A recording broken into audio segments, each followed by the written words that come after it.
नमस्कार दोस्तों। मल्हार राव होलकर को कौन नहीं जानता, लेकिन उनका नाम होलकर कैसे पड़ा, ये जानने की बात है।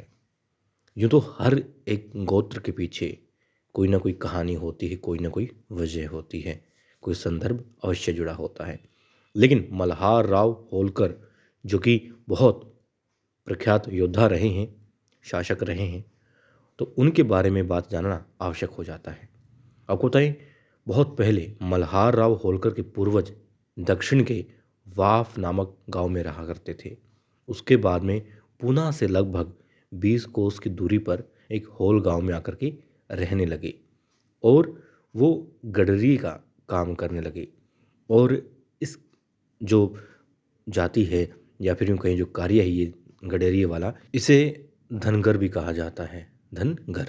तो दोस्तों, मल्हार राव होलकर के पिता खंडोजी होलकर, ये उस गांव के जहां आकर रहने लगे थे, होल गांव में, वहां बहुत विख्यात थे, प्रतिष्ठित थे और धनवान भी समझे जाते थे कि धन भी इनके पास में है, क्योंकि मेहनत कश थे, बहुत मेहनत करते थे। तो मेहनत इंसान के पास में, जाहिर सी बात है, धन तो आएगा ही।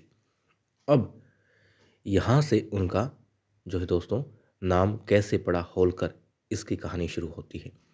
क्योंकि जो मराठी भाषा है उसमें कर शब्द का अर्थ होता है अधि, यानी वासी, अर्थात के वहाँ पर रहने वाला। और खंडोजी जो कि होल गांव में रहने लगे थे, इसी कारण उनका नाम खंडोजी होलकर पड़ गया। यूँ तो दोस्तों इसके पीछे बहुत सारे मत हैं, लेकिन कहानियाँ हो, किंवदंतियाँ हों, या फिर यूँ कहें कि धारणाएं जुड़ती रहती हैं। मगर आप जहाँ के वासी हो जाते हैं, उसका नाम आज भी हम देखते हैं, उस गांव का, उस प्रांत का लोग अपने पीछे नाम लिखने लग जाते हैं। जब बात बड़े बड़े राजनेताओं की आती है तो हम उनको उसी नाम से जानने लग जाते हैं। मगर उस वक्त भी ये चीज़ थी और अक्सर लोग अपने ग्राम से जाने जाते थे, और वहीं से उनका नाम खंडोजी होलकर पड़ गया। और जब उनकी संतान मल्हार राव हुई तो फिर उनका नाम भी मल्हार राव होलकर पड़ गया।